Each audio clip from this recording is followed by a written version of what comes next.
The rain in Seoul doesn't fall. Punches. Ebony Karaoke learned this truth at 11:47 p.m. on a Tuesday, her bare left foot pressing into a shard of broken soju bottle. Her right heel snapped clean off her last remaining designer pump. The pain was distant, muffled, like someone else's agony happening through a wall. She had stopped feeling her body an hour ago, when her younger sister Hannah had thrown a crystal decanter at her head and screamed, "You were never family. You were just a charity case from Delaware." The decanter had been a wedding gift from Hannah. 8 years ago, Hannah had stood beside her in a soft pink dress, crying happy tears, calling her Uni, my forever sister. Now that same mouth had spat venom across the marble foyer of the apartment Ebony had paid for, decorated, loved in, bled in. The rain had started the moment the locks changed.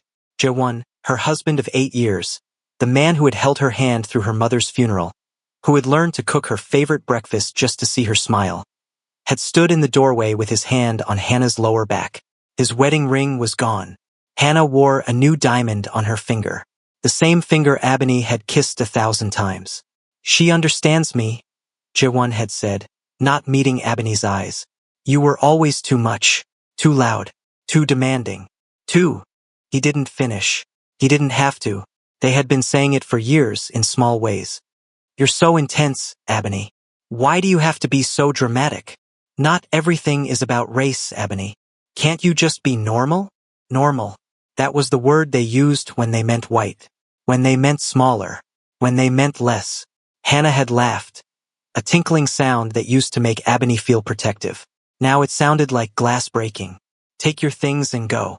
Jaewon filed the divorce papers this morning. The visa cancellation follows in 72 hours. Ebony had looked at her sister, the sister she had taught to tie her shoes, the sister she had stayed up with when nightmares came, the sister she had brought to Seoul when their mother died, the sister who had called her saving grace, and felt something inside her chest turn to ash.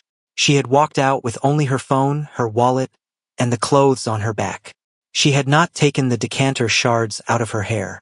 Now, 2 hours later, the ash had frozen into something harder.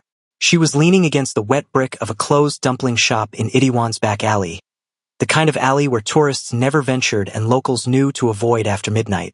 The rain had plastered her clothes to her body. A simple rust-colored knit dress, nothing fancy. Something she had bought from a street vendor 3 years ago and never thrown away because it made her feel like autumn. Her coat was somewhere in the apartment. Hannah had probably burned it. She was bleeding from a cut above her left eyebrow. The blood mixed with rain, tracing a pink river down her cheek, dripping off her jaw. She didn't wipe it away. The rain was the first thing that had touched her gently in hours. Then the men came, 2 of them, Korean, late 20s, wearing cheap nylon jackets and black bucket hats pulled low. They emerged from the mouth of the alley like shadows detaching from the dark. The taller one carried a box cutter, not a knife, a box cutter, which meant they weren't killers. They were scavengers, the worst kind of predator, the ones who fed on the already dead. Wallet, phone, ring.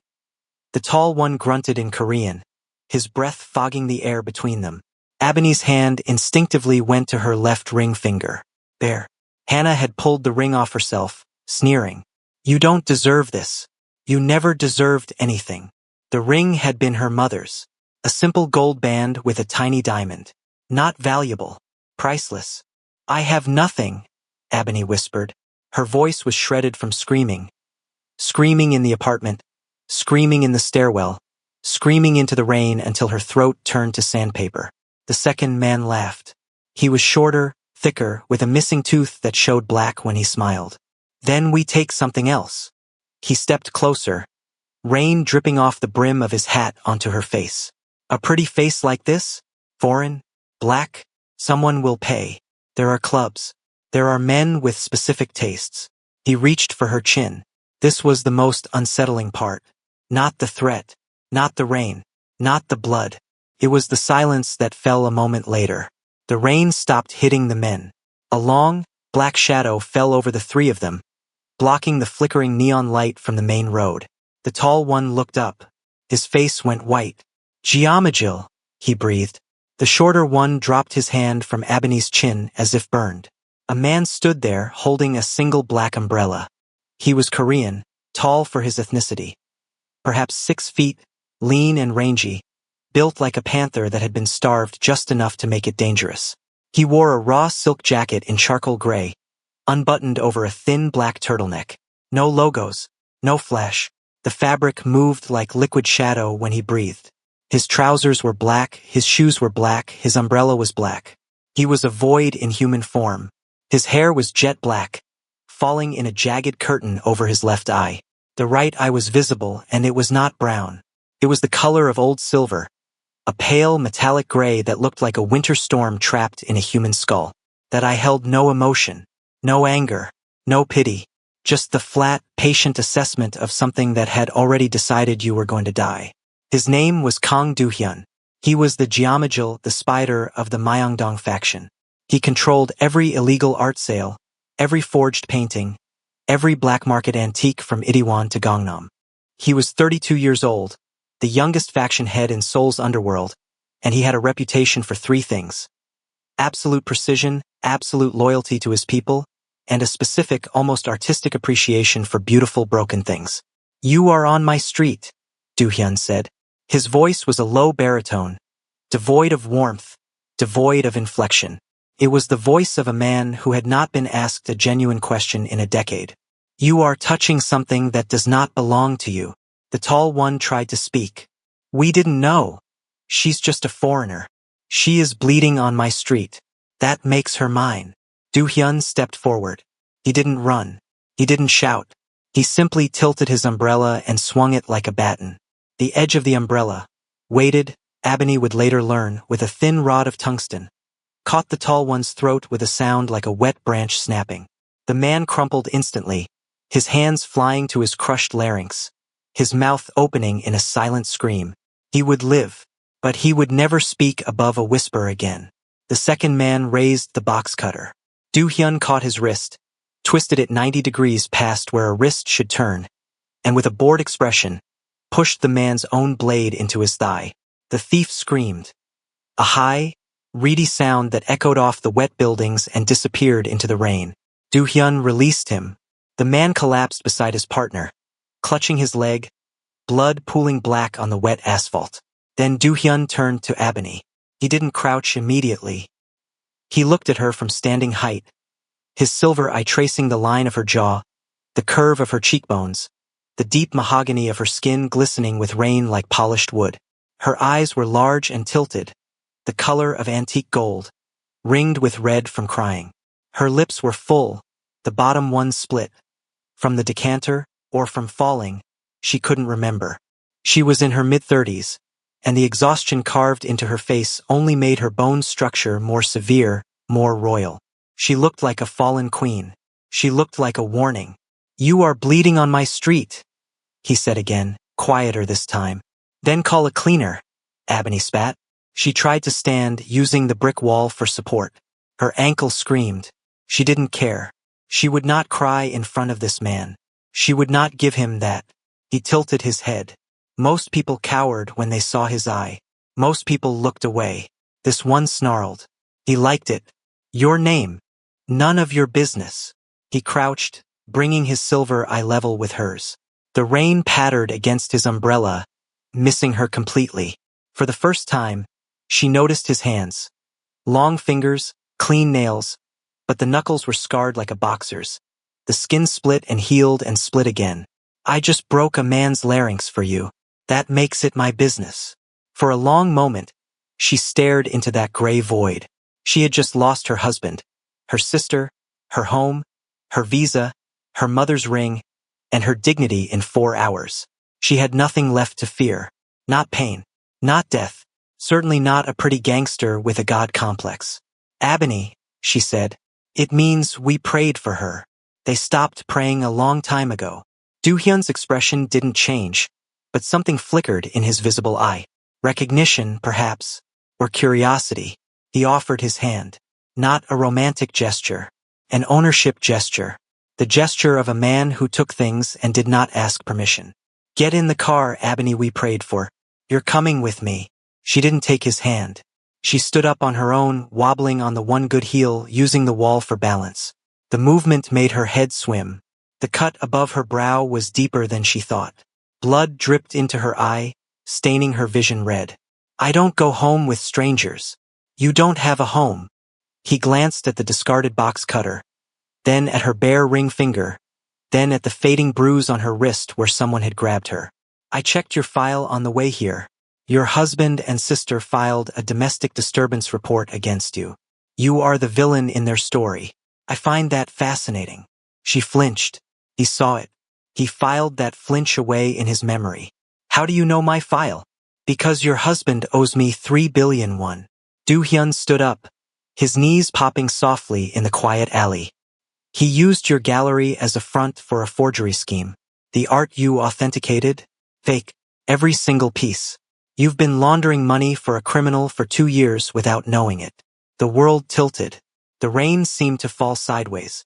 Jae-won's late nights, his sudden interest in her work, the way he had started asking about authentication processes, about gallery security, about the provenance of certain paintings. It wasn't an affair. It was a heist. And Hannah was either a willing accomplice or another victim. Ebony's stomach turned to ice. You're lying, she whispered. Do-hyun pulled out his phone. He tapped the screen once, twice, and held it up. On the display was a photograph. Jae-won, shaking hands with a man Ebony recognized as a mid-level art dealer, standing in front of a painting she had authenticated 6 months ago. The painting was supposed to be a rare Lee Young-seop. The dealer was a known fence. I don't lie, Do-hyun said. I simply collect the truth and weaponize it. He turned and walked toward a matte black Mercedes Maybach parked at the alley's mouth, its engine purring silently. He didn't look back to see if she followed. He didn't have to. Men like Kang Do-hyun know that when you hit absolute zero, any warmth looks like fire. Ebony looked at the 2 men bleeding on the ground. She looked at the rain. She looked at her reflection in a puddle. A stranger's face, older than she remembered, harder than she remembered. She followed. The car smelled of cedar and gun oil, leather and something metallic beneath. The ghost of violence. The seats were heated. The windows were tinted so dark the outside world became a suggestion. Do-hyun sat across from her in the back seat. Not beside her, across from her like an interviewer, a separate throne. He handed her a silk handkerchief, black, embroidered with a single silver thread that looked like a spider's web. Press that to your head. You have 5 minutes to tell me why I shouldn't drop you at the U.S. Embassy.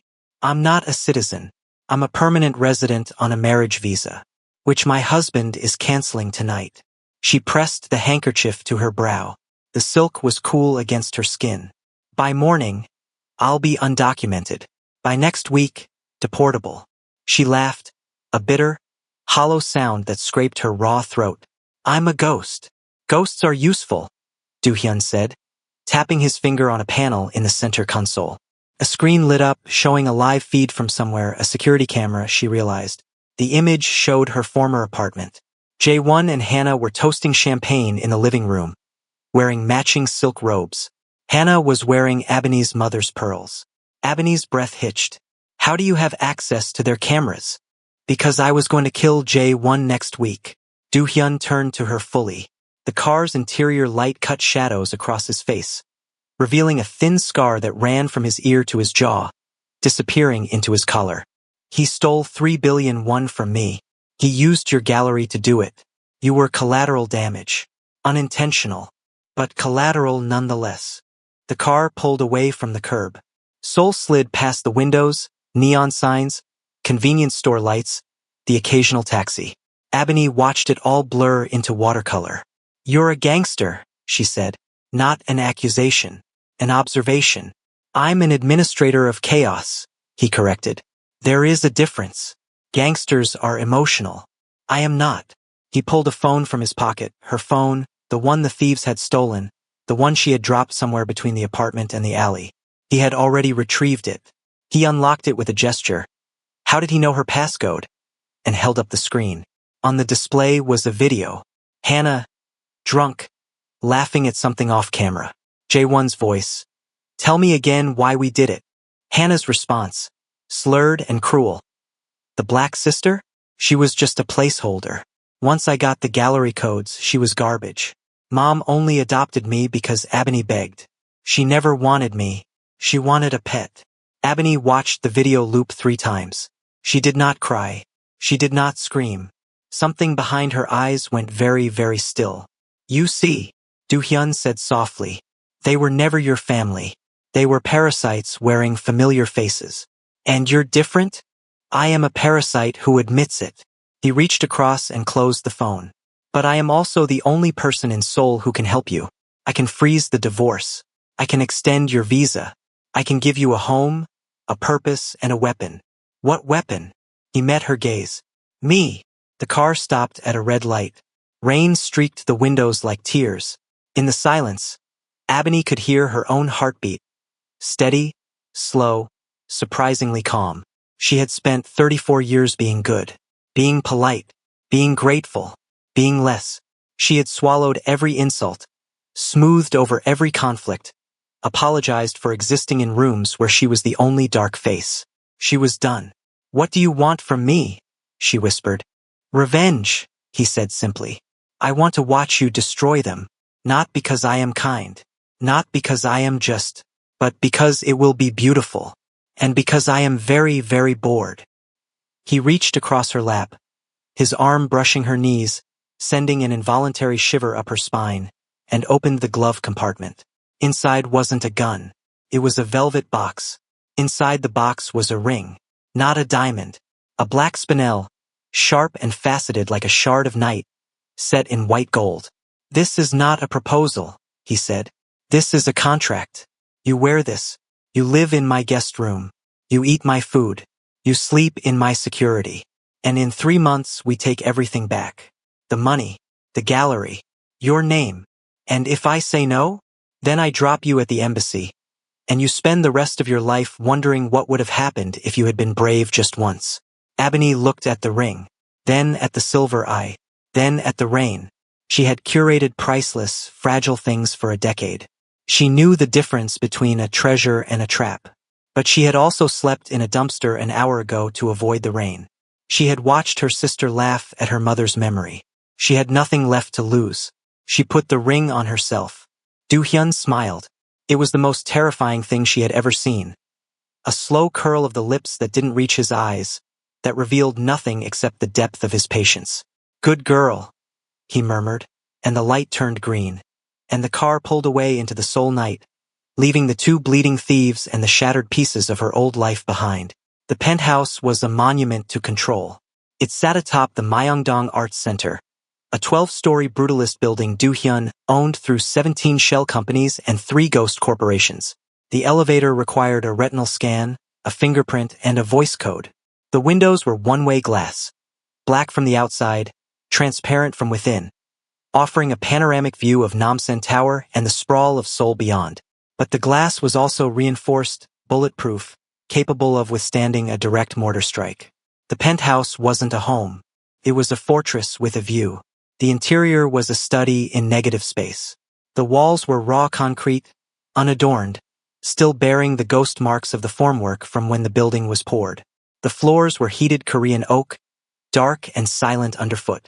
The furniture was minimal, a low black leather sofa, a single glass coffee table, a dining table that seated 12 but had never hosted a meal.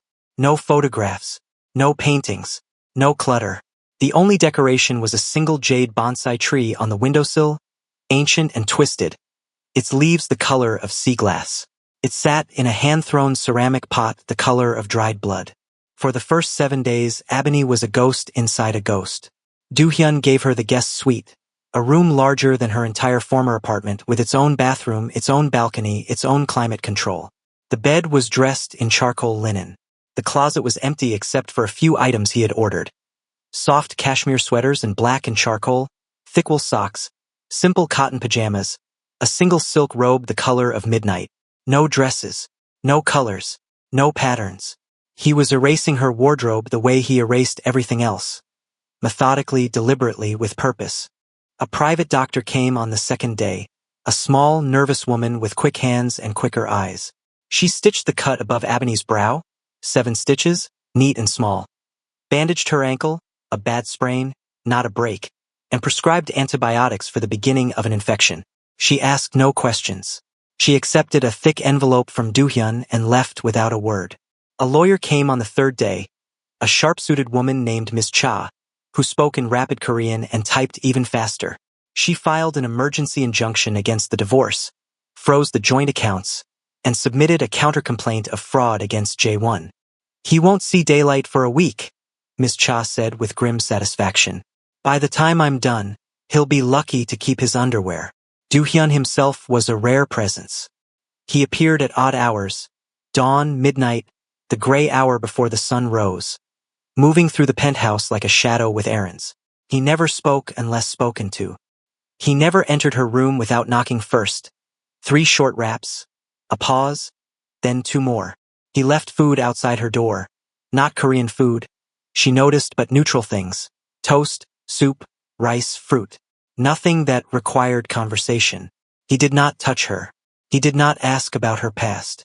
He did not demand gratitude. That was the most unsettling part. The waiting. On the 8th night, Ebony couldn't sleep.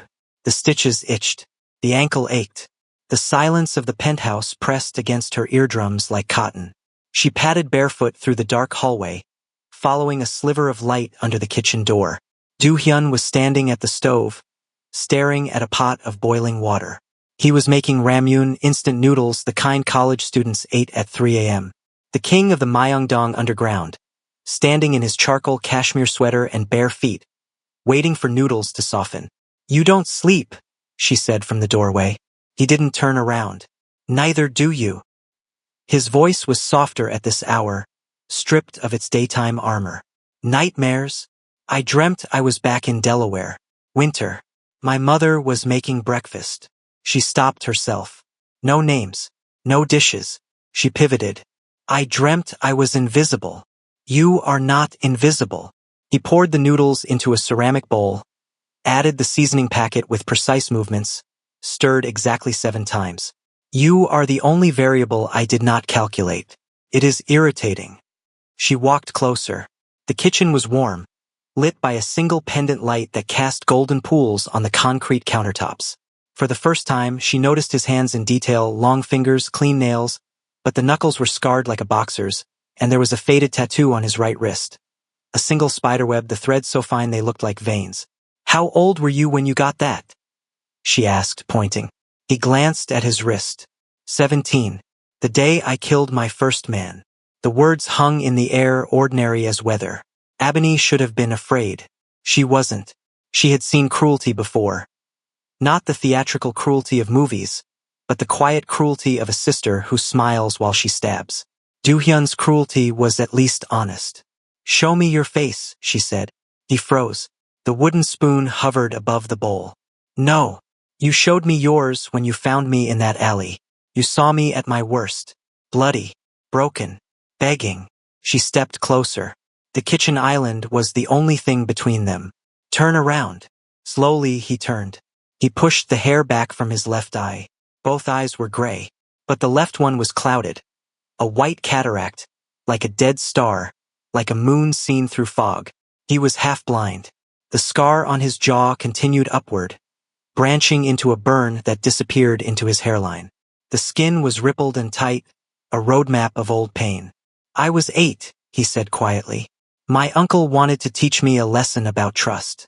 He told me to close my eyes. He poured boiling oil on my face. He said, 'Now you will never be fooled by a pretty face again.'" Ebony didn't flinch. She reached across the island and touched his scarred jaw. Her fingers were warm. His skin was cool. He inhaled sharply. A man who had not been touched kindly in a decade, who had forgotten what it felt like to be held rather than hit. "You're not a monster," she said. "I am exactly a monster." He pulled away, but slowly, reluctantly, as if her touch had roots. He pushed the bowl of noodles toward her. "Eat. Tomorrow we begin the hunt." The hunt began at her former gallery, Cielo, in Gangnam. Do-hyun drove her himself. No driver, no guards, just the 2 of them in the matte black Maybach.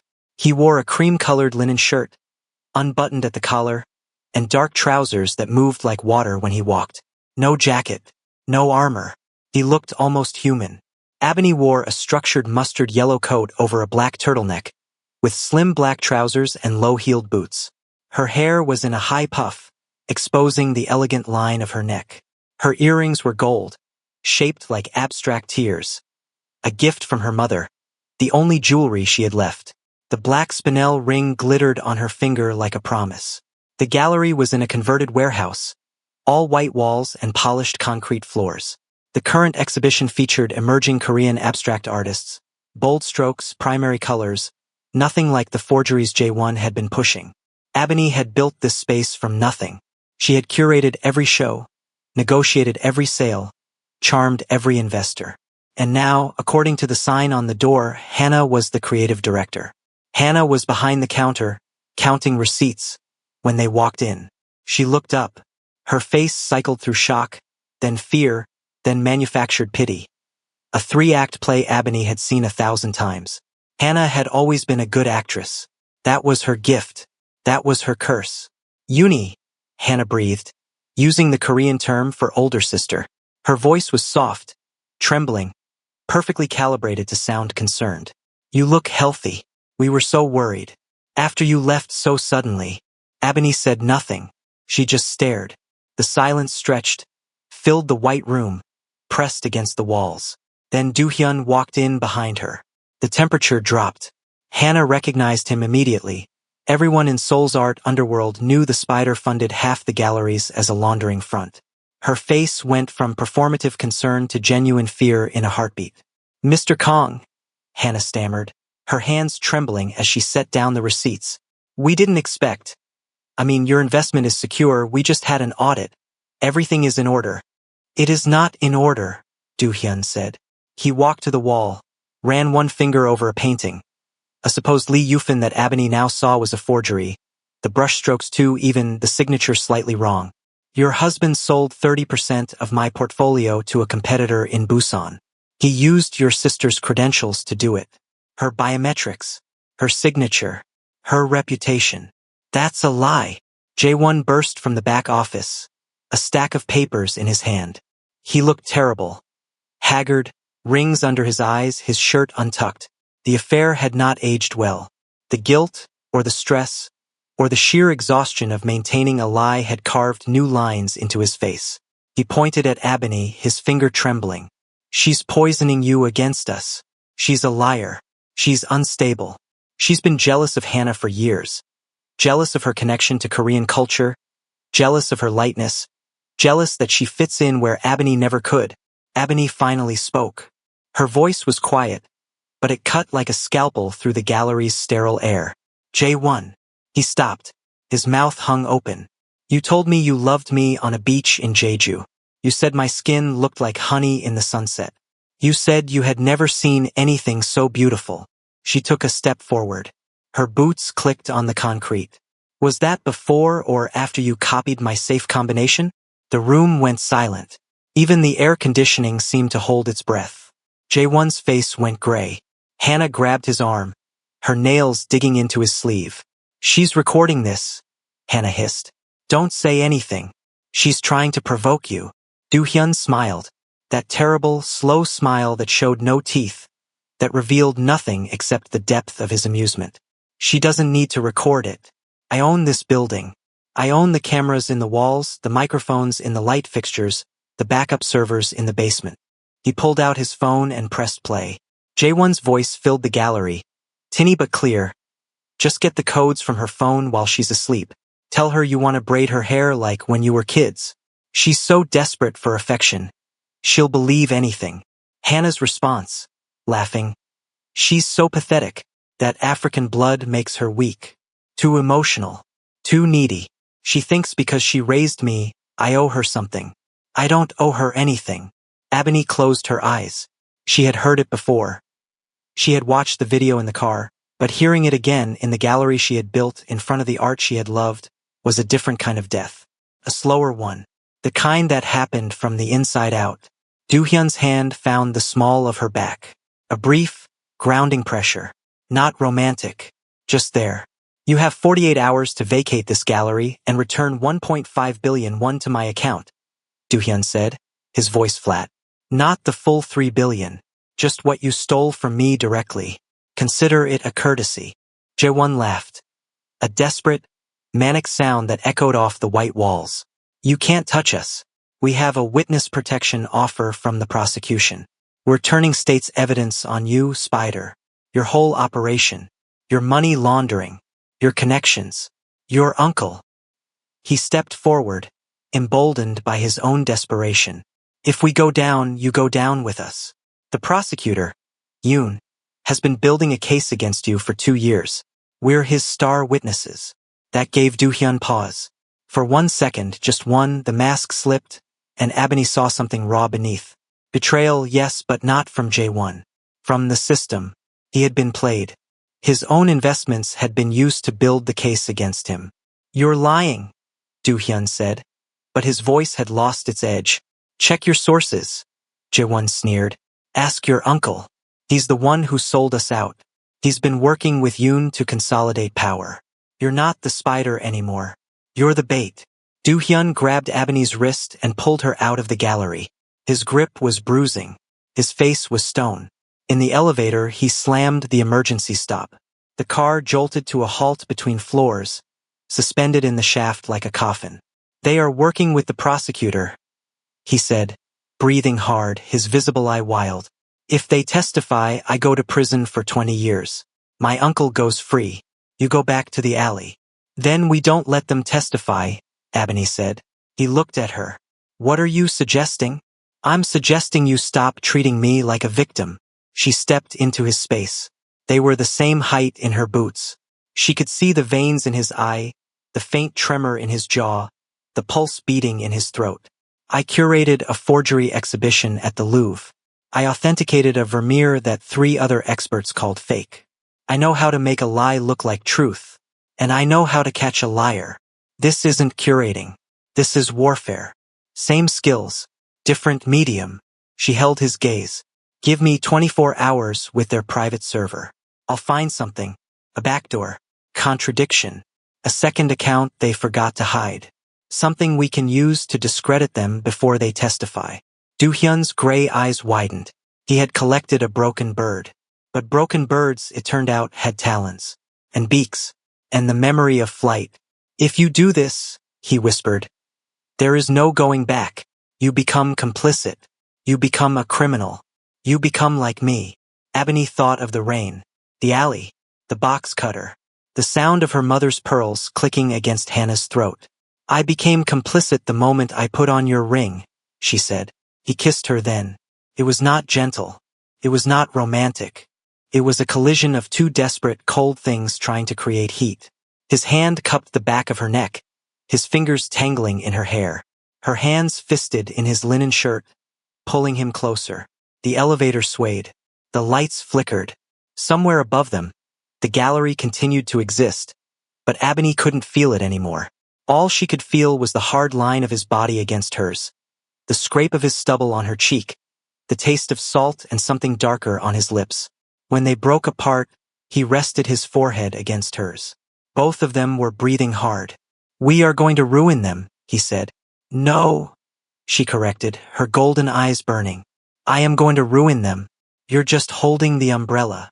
The server was hidden in a PC bang in Hongdae, sandwiched between a fried chicken joint that smelled of garlic and a shuttered DVD room with a faded poster of an old romance film.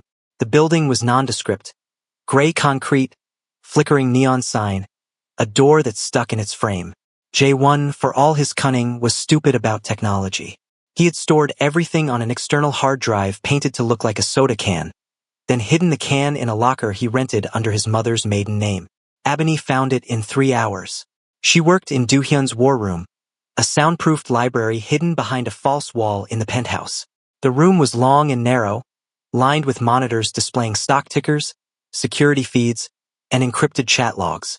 A single long table ran down the center, covered in documents, photographs, and evidence bags. The air smelled of old paper and cold coffee. Do-hyun sat in the corner, watching her work. He had not moved in 2 hours. He had not spoken in 3. He simply existed in the negative space, his silver eye tracking her every movement, his hands folded on his knee. Ebony ignored him. She had work to do. The hard drive was encrypted, but Jae-won had used his dog's name as the password Machi, The same fluffy white puppy Ebony had picked out from a shelter 4 years ago. The same dog Hannah had accidentally let out the door the week before the affair began. The dog was gone now, probably dead. Ebony didn't let herself think about it. The drive opened like a flower blooming in reverse. Layers of files, folders, subfolders, all meticulously organized. J1 was a creature of habit. That was his weakness. He couldn't help but make lists. She found the original forgery contracts first. PDFs, signed with digital signatures, timestamped to dates when Ebony had been out of town for gallery business. J1 had used her absence to forge her signature on authentication certificates. The forgeries had passed through 3 different auction houses, netting over 4 billion won. Most of the money had been laundered through shell companies in the Caymans. But some of it, the last million or so, had gone into a private account in J1's name. Then she found the apartment. A lease agreement for a place in Busan, signed by J1 and a woman named Sujin, not Hannah, a third woman, a banker who worked at a firm Doohyun's faction used for laundering. The lease was dated 18 months ago, 6 months before the affair with Hannah began. Ebony stared at the screen. Her hands were steady. Her breathing was even. But something behind her eyes was screaming. He was never in love with Hannah, she said aloud. She was just another mark. Doohyun stood up, walked to her side, and looked at the screen. His jaw tightened. Sujin, I know her. She's one of my uncle's people. Your uncle? He's been planning this for longer than we thought. Doohyun's voice was cold, detached, but his hands were trembling. J1, Hannah, Sujin, the forgeries, the witness protection deal. It's all connected. My uncle wants me in prison so he can absorb my territory. He used J1 to steal my money, then used Hannah to destabilize you, then used Sujin to funnel the money back to himself. And J1 thinks he's getting away? J1 thinks he's the smartest person in the room. That's why he's going to lose. Ebony kept digging. She found emails between J1 and Sujin, hundreds of them, spanning 18 months. They discussed the forgeries, the shell companies, the timeline for the witness protection deal. They also discussed Hannah. Sujin had written, "She's getting too attached. You need to end it before she ruins everything." J1 had replied, "She's useful. Her sister's credentials are gold. Once the deal is done, I'll cut her loose." Hannah wasn't a villain. She was a victim. A willing victim, yes. She had chosen to betray Ebony, chosen to say those cruel things, chosen to throw the decanter. But she had also been manipulated, used, and discarded. She was a pawn who thought she was a queen. Ebony sat back in her chair. The screen glowed blue in the dim room. "What are you thinking?" Doohyun asked. "I'm thinking that my sister is an idiot. But she's an idiot who was played. Does that change what you want to do to her?" Ebony was quiet for a long time. The clock on the wall ticked. The monitors hummed. Somewhere outside, Seoul continued to spin, indifferent to her pain. "I'm not going to destroy Hannah," she said finally. "I'm going to give her a choice." The confrontation happened in the basement garage of the gallery. 3 days later. Rain again. Seoul loved its metaphors. Came down in sheets, flooding the gutters, turning the ramp into a black river. Doohyun waited in the car at the top of the ramp, engine running, lights off. He had given Ebony a single rule. "If she touches you, I will break her fingers. I don't care if she's your sister." Hannah arrived alone as requested. She looked terrible. No makeup, hair in a messy knot, wearing an oversized hoodie and stained sweatpants. The pearls were gone, probably pawned, probably spent. She stood under a flickering fluorescent light, shivering in the damp cold, looking nothing like the polished woman who had thrown Ebony out a month ago. "You won," Hannah said bitterly. Her voice was hoarse. She had been crying. J1 left. He took the car and the Busan account. He's halfway to Macau by now. I woke up this morning and he was gone. No note. No money. "I know," Ebony said. "I let him." Hannah's eyes widened. "What?" "I deleted the freeze on his accounts 3 hours ago. He thinks he's escaping, but Doohyun's men are waiting at Incheon. They'll pick him up when he tries to board his flight. By morning, he'll be in custody, facing international fraud charges." Ebony stepped closer. Rain dripped from the ceiling, spotting her coat. The question is, what happens to you? What do you want? An apology? Hannah laughed, but it cracked in the middle, turning into something closer to a sob. You want me to beg? Fine. I'm sorry. I'm sorry I slept with your husband. I'm sorry I took your gallery. I'm sorry I threw you out in the rain. She wiped her nose with her sleeve. But you were always the favorite. Mom's real daughter.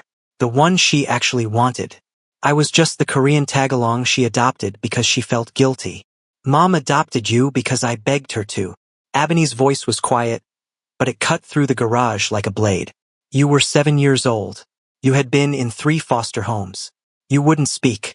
You wouldn't eat. You just sat in the corner and cried. I was 10. I told Mom. She's my sister now. We're keeping her. Hannah's face crumpled. That's not true. It is true. I taught you how to braid your hair. I taught you how to stand up to bullies. I taught you how to make. Ebony stopped herself. No names. I taught you everything. And you repaid me by sleeping with my husband and calling my blood weak. I didn't mean it. You meant it enough to say it. Hannah fell to her knees on the wet concrete. The rain soaked through her hoodie, plastered her hair to her face. She looked like a child again. Small, scared, lost. I'm sorry. I'm so sorry. He told me you didn't love me. He said you were going to send me back to the orphanage once Mom died. He said the only way to stay in the family was to help him. That's not an excuse. I know. Hannah screamed. The sound echoed off the concrete walls, bounced back at them, multiplied. I know it's not an excuse. I know I'm a terrible person. I know I destroyed the only person who ever loved me. But I didn't know how else to survive. I didn't know how to be anything except what he wanted.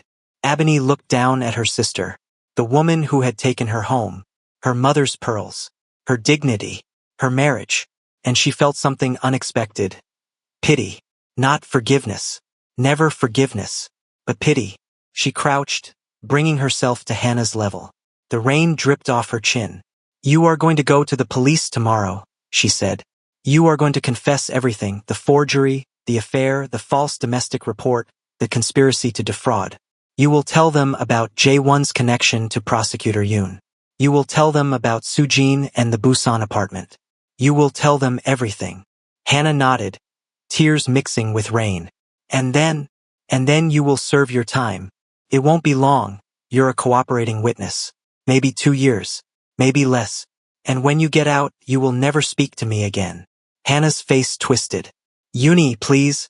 No. Ebony's voice was iron. You made your choice. Now you live with it. I will not visit you. I will not write to you. I will not answer your calls. You are dead to me. But I am not going to destroy you. That's more than you deserve. And if I don't go to the police? Do-hyun's car window rolled down. His silver eye glinted in the dim light. Then I have a very quiet room in Busan where she can think about her choices. No windows. No phone. Just 4 walls and her conscience. Hannah flinched. She looked at Ebony, searching her face for mercy. She found none. I'll go, Hannah whispered. I'll confess. Ebony stood up. Her knees popped.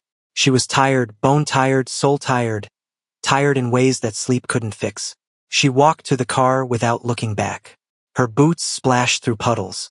The rain hammered the roof of the Maybach.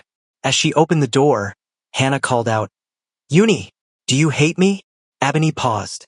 The rain filled the silence. No, she said quietly. She didn't turn around. I don't hate you. That's the tragedy. I just don't love you anymore. And that's worse. She got in the car. Do-hyun didn't say anything. He just handed her a dry towel and pulled out of the garage. They drove in silence through the neon-lit streets of Seoul, past the palaces, the convenience stores, the 24-hour bathhouses, past the places where she had once been happy, the little dumpling shop near her first apartment, the park where she and Jae-won had fed pigeons, the theater where she had seen her first Korean film. You did well, Do-hyun finally said. I feel like I've been gutted with a rusty spoon. That's what healing feels like. The first cut is the deepest. The second is just a scar.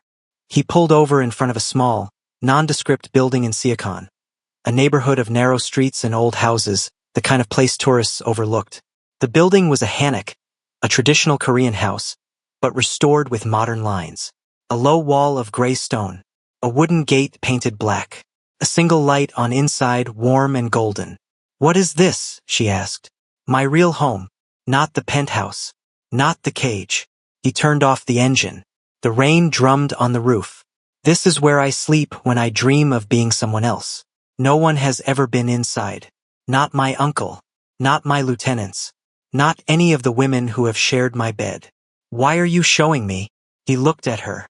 Both eyes, the living gray and the dead white, seemed to see her for the first time. Not as a weapon, not as a tool, not as collateral, as a person. "Because you chose mercy when you had the right to choose murder," he said. "That is rare. That is beautiful." She kissed him this time. Soft. A question. He answered by pulling her closer, by burying his face in her neck, by breathing her in like a man who had forgotten air had a smell.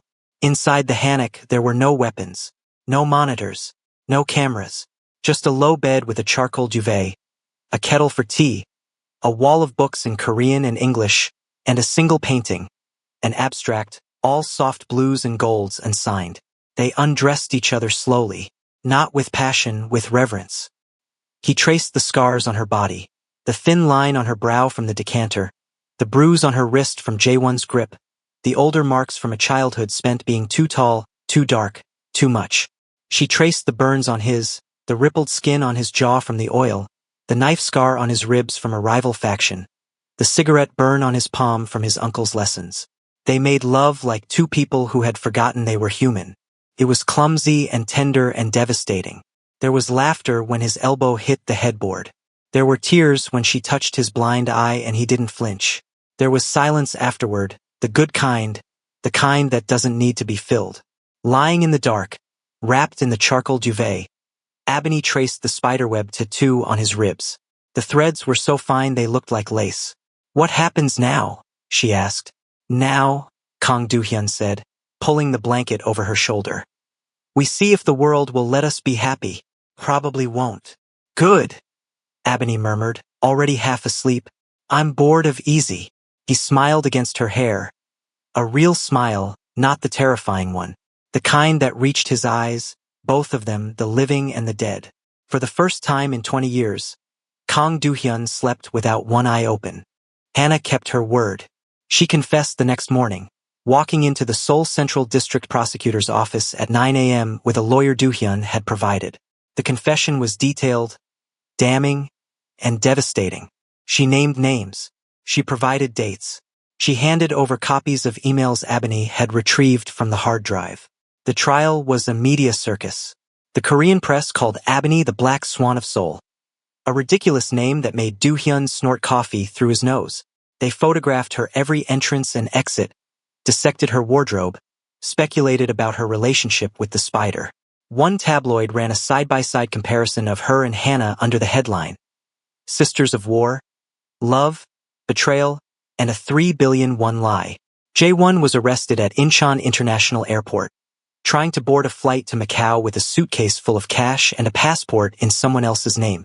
He was extradited back to Seoul, charged with fraud, forgery, money laundering, and conspiracy. His lawyer tried to argue that Ebony had been the mastermind, a classic defense, blaming the black woman, but the evidence was overwhelming. The emails, the hard drive, the testimony. He was sentenced to 12 years. Hannah got 3 years plus probation for her cooperation. The judge was lenient because she had confessed first. Ebony watched from the gallery as her sister was led away in handcuffs. Hannah looked back once, her eyes red, her mouth forming a word, "Uni." Ebony looked away.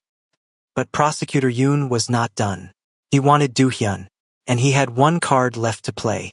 3 weeks after the trial, a package arrived at the hanok. No return address, just Ebony's name written in sharp, blocky letters. Inside was a USB drive and a photograph. The photograph was of Ebony and Do-hyun in the elevator, kissing, his hand on her neck, her body pressed against his. It had been taken from a hidden camera. The angle was wrong, the lighting was poor, but their faces were unmistakable. The USB contained a single audio file. It was short, Less than 30 seconds, but it was enough. Ebony's voice, clear as glass. I became complicit the moment I put on your ring. Prosecutor Yoon's offer, delivered through a mutual contact, was simple. Testify against Do-hyun in exchange for full immunity. Describe his criminal operations. Detail his connections. Confirm that he had threatened Jae-won and Hannah. If she refused, the audio would be released, and she would be charged as an accessory to racketeering, forgery, conspiracy, and obstruction of justice. She would face 10 years. Do-hyun would face 20. They would be tried separately, convicted separately, imprisoned separately. Do-hyun watched her as she listened to the audio for the 10th time. His face was unreadable. He sat at the low table in the hammock, a cup of cold tea in front of him, his hands perfectly still. He's good, he said quietly. He waited until I started to care about you. That's the oldest trick in the book. Find the soft spot. Press. I'm not testifying. You should. He poured himself fresh tea, the movement precise, automatic. I am a criminal, Ebony. I have done terrible things. The man who saved you in that alley? He also drowned a rival in a bathtub. A white bathtub. The man held onto the sides and begged, and I pushed his head under the water until the bubbles stopped. He set down the teapot. His hands were steady. I have broken fingers. I have ruined careers. I have destroyed families. Not because I enjoyed it, although sometimes I did, but because it was efficient. Because mercy is a luxury I could not afford. I don't care. You should. He finally looked at her. His gray eye was wet. The blind one was unchanged. Clouded, distant, unreadable. I would rather go to prison for 20 years than watch you become a villain for loving me. You are not a villain. You are not a criminal. You are a woman who was wronged and who fought back. That is not the same thing. Ebony slammed her hand on the table. The teacups jumped. Tea sloshed over the rims. You don't get to decide that, she shouted. You don't get to save me from myself. I am 34 years old. I survived Delaware winters, a sister who betrayed me, a husband who stole my life, and an alley with a box cutter. I am not fragile. I am not breakable. I am not yours to protect. I know you're not fragile. He reached across the table and took her hands. His fingers were cold. You're the most dangerous thing I've ever met. That's why I'm asking you to let me go. Please. She stared at him. His face was open in a way she had never seen. No mask, no armor. Just the raw, terrified vulnerability of a man who had spent his entire life building walls and was now watching them crumble. And then she had an idea. Terrible, beautiful, insane idea. What if we don't fight the charge? She said. What if we plead guilty? But to something smaller? What do you mean? The audio proves I was complicit. Fine. But it doesn't prove I was a willing participant. We can argue coercion, duress. A woman with no home, no visa, no money, forced to cooperate with a powerful criminal in exchange for survival. She was thinking fast now, her curator's mind sorting through options, finding connections, building a narrative. I'll take a plea. 6 months of community service. Fine. Probation. I can live with that. And me.